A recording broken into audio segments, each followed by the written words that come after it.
everyone, Danielle here. I'm a third culture individual, which means I moved abroad as a kid, so I was a third culture kid. On this channel, I make videos about everything to do with moving abroad and like moving countries, and I hope you stick around. But first of all, let me explain a bit of my backstory. I moved to Taiwan when I was about 7 years old. Before that, I lived in the Netherlands because I was Dutch, or I am Dutch technically. When I was 17, we moved to the UK. So I have a lot of experience living in different countries and being a third culture individual. I know what that's like, and in this video, I will be deep diving into the pros and the cons of being a third culture individual or being someone who moved abroad at such a young age. And at the end of the video, I'll let you know whether I think it was worth moving as a kid because my parents uprooted me for my dad's job. Let's get into it. Let's start with the pros. So one main pro that you see talked about a lot is that a lot of third culture individuals are very good at languages because they learn a language when they're really young that they hadn't learned before. Now what's interesting is that when you are learning a language before the age of 12, it's a lot easier to learn a new language. But after the age of 12, that part of the muscle part of your brain that learns languages kind of shuts off if you haven't learned a new language yet. But if you've already learned a new language, that muscle is easier to reuse. So, third culture individuals are often bi or multilingual. They find it easier to learn new languages as well. And what's really interesting in the research as well about people who learn a different language is that often when they learn a new language, they improve their communication skills, their problem solving skills, and their cognitive development as a kid if they learn a new language as a kid. So that's really cool, I think. Another pro is that third culture individuals have better adaptability skills, independence, and resilience. This is because moving is really, really hard to a different country. Because you're uprooting yourself, you're taking away from everything you know at home, and you need to do a lot of problem solving, and you need to learn new communication skills, adapt to a new culture, all of that kind of stuff. When you move abroad as a kid, if you're well prepared for it, if your parents prepare you very well for it, your guardians, then actually studies show you learn better coping skills that you carry into adulthood around adaptability, resilience, and independence, which is also really, really cool, I think. The next pro is there's a lot more educational opportunities for people who've moved abroad as a kid, usually. In fact, Alex Norman in her LinkedIn post talks about the fact that third culture individuals are 4 times more likely to earn a degree than their stay-at-home counterparts and peers. I can vouch for that. I did 2 degrees. I have a bachelor's and a master's, so yeah, that's pretty cool. I need to stop saying that's pretty cool because I need new words, but I'm really tired today if you can't tell. Another pro is that third culture individuals are more culturally aware and have a better sense of sensitivity around cultures because they grew up in a different culture, so they expand their worldview and they learn empathy and open-mindedness from an early age, which helps them in the future as well. And often they become aware of quality of life issues in different countries or other issues in different countries, which can give them a sense of purpose that they carry on into adulthood to create a better world for everyone. Again, I think that's really interesting and positive. I'm trying not to use the word cool. TCIs are also known as cultural chameleons because they can blend in anywhere. Because of their experiences moving abroad, they have the problem-solving skills and the adaptability that you need to blend in into a new environment, and this can make moving abroad or studying abroad a lot easier. In addition, it often really helps with networking because they have the communication skills and the knowledge on how to fit in with other people, and they can blend in, but they can also help other people see things in a way that they haven't seen it before due to their expanded worldview. Another pro that I came across is the wanderlust that a lot of TCIs feel. Wanderlust is the need or the want to explore the world, to travel and see different cultures and see different places, and this can be fed to them from an early age when they move, and it feeds into their curiosity and which helps them develop as a kid, and this can really encourage their adventurous spirit and help them develop as a kid and make them more curious about life, and again helps with that sense of purpose and everything, and it just makes them more well-rounded from a younger age. Finally, the last pro I have on the list is that we have friends across the globe. which means a lot of different things. But for example, we can go anywhere and have almost anywhere and then have somewhere to stay with friends. We can stay in touch with friends, even long distance, which is so important as an adult. We already know what it's like to not be able to see each other in school every day, but we still were able to stay friends. So as an adult, that's a skill that you really need when you go into work. I'm gonna make a whole series on friendship one day, and I am doing soon a series on friendship across the globe on my Instagram and my shorts, so stay tuned for that. I think having friends across the globe is so important for a TCI like me, and I think it's a really big pro even if we do miss them. It's a really big pro to have them and to have that value of friendship in your life. Now, of course, there is also some drawbacks to being a third culture individual or a third culture kid. So let's get into those, shall we?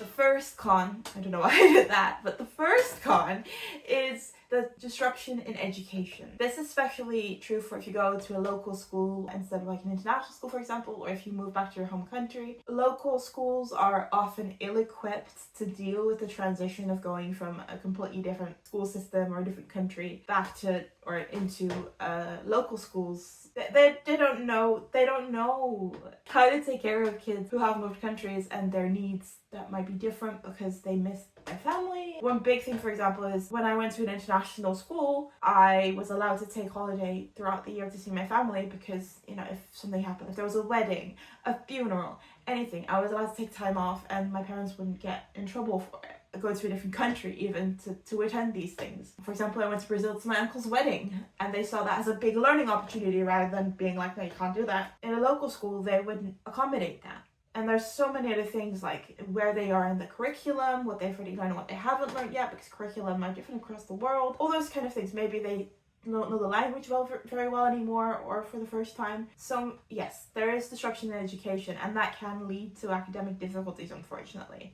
And that's a big thing to think about if you are thinking of moving your child across, is making sure you find education that suits them and their needs and will continue to suit them and their needs if you do decide to move back to your home country. The next drawback is, unfortunately, the fear of missing out. You aren't going to be there for every single thing that happens, whether it's graduation, proms, parties, big birthdays of your family or friends. There's things you will miss because you're in a completely different country. Weddings, if you can't make it, if it's too expensive, or can't get time off because your kid is at a local school or you are the kid at a local school. One of the hardest things for me was knowing that my aunt had a baby and I couldn't see that baby grow up. That baby is now a teenager. And I wasn't there for most of his milestones, and that made me really sad. And I couldn't be there for my own family. They were, living far away. Or I was living far away. They were living where they needed to be living, but I was living far away. And that can be really sad and take a lot of grief and emotions. And unfortunately, that's just part of life as someone who's moved abroad. And there's not much you can do about it once you've moved. There's also social and emotional challenges that come with moving abroad. For example, making new friends can feel very pointless if you or they are going to leave within a few months or a few years. And I remember when I was a kid, I said to my parents, I'm not making friends, because we were only supposed to stay in Taiwan for 2 years. I said, I'm not making friends in Taiwan because I'm going to miss the ones I have in the Netherlands.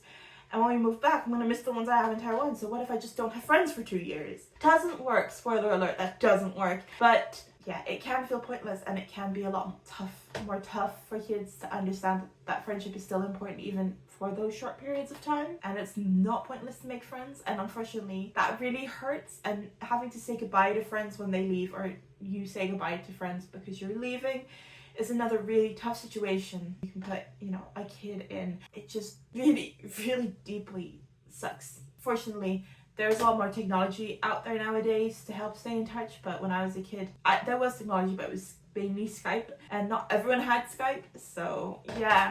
Was hard. And it's also hard leaving behind friends and family in the country that they grew up in before moving abroad. I know I found it really hard to say goodbye to my family and friends. Like I said, I didn't want to make any new ones because I know I was going to miss them, and I love my family so much, and I already knew I was going to miss my family and friends so incredibly much that I was like, I'm not going to make any more friends or, anything. So, it really is hard. And also, if your child is going, or as a kid, you're going into a local school in a different country for the first time, there is a chance of being bullied because of their accent, because of your culture. It is a higher chance of being bullied because you don't know the language very well yet, and that can lead to emotional challenges as well, unfortunately. And another drawback is, even with all the grief of, saying goodbye to friends and family, sometimes the bad does happen, and someone in your family or friendship group dies whilst you're in another country. And that really sucks because you can't be there and say goodbye to them. From my experience, 2 of my granddads have died now since I moved to the UK, and having to rush to the Netherlands for the funeral is tough because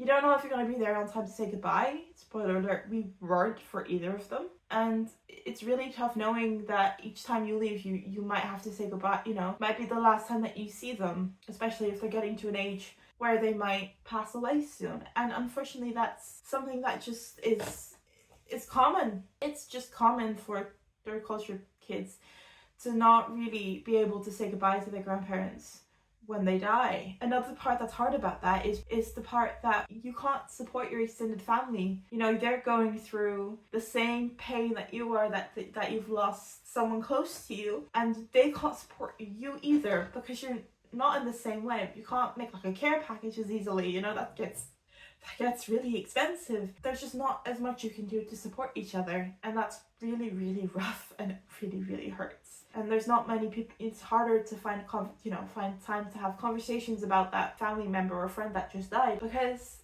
you're not with people who knew them. So when you want to talk about them, there's not many people you can talk about it to let you live around you and surround you in like physical surroundings.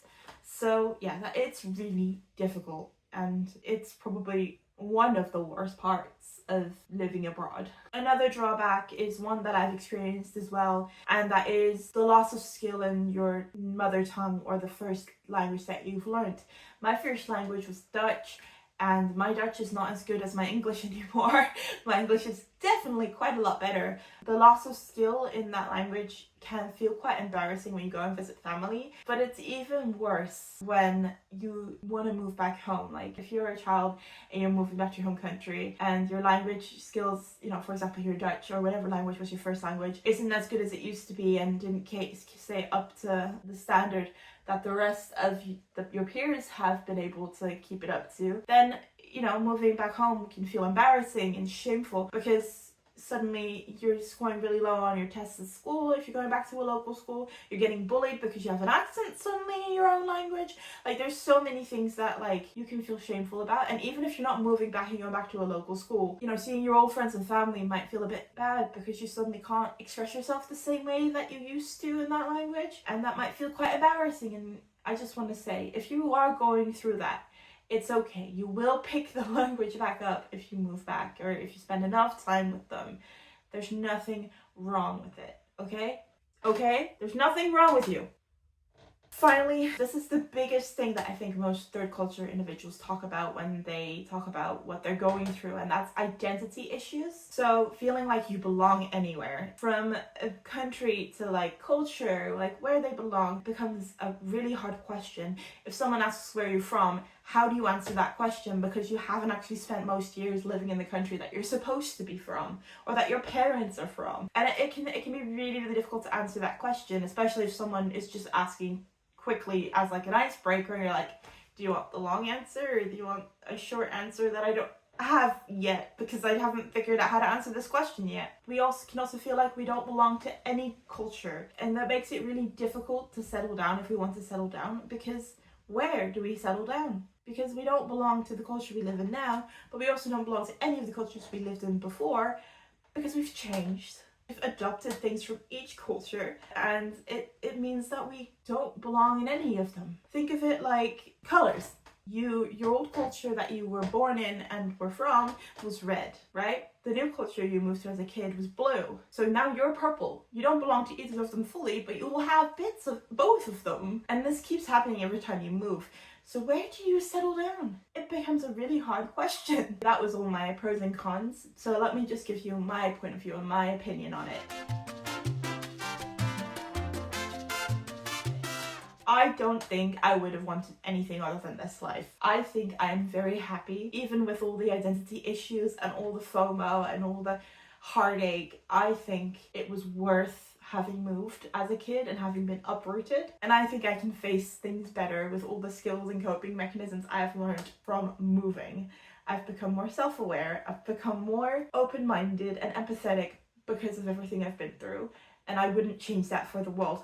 But of course, I'm curious to see what you think. So if you've experienced this, please do leave a comment and let me know what you think, and if I've missed anything out that you want to add. And if you do relate, please do subscribe, because this community I'm building is for people like us. I want people to feel welcome here and feel like they belong to something. So we can kind of solve that, like, where do you belong issue? You belong with this community. That was all for me today. I would love to hear your comments, like I said, and I will see you in the next video. Bye!